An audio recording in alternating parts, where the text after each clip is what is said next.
Welcome. Today we're going to show you how to get YouTube Premium for Students Plan.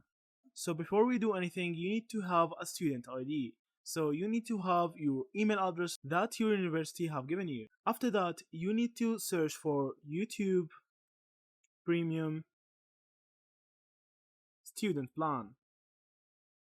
Hit enter, and now you will see this link. You need to click on it. So from here you need to click on this blue button. So it says try 1 month for nothing. So you don't need to pay anything.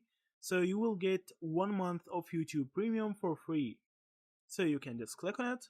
And from here you need to sign in on any YouTube address you have.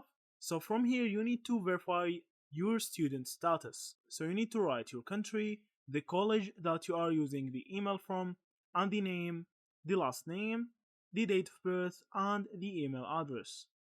So after you have filled all of this information, it will require you to upload a student proof document like your student ID or something. After you have uploaded your proof, they will give you the 1 month premium for free of YouTube. So that's how you get 1 month free YouTube Premium subscription. So that's it. Thank you for watching and see you in the next videos.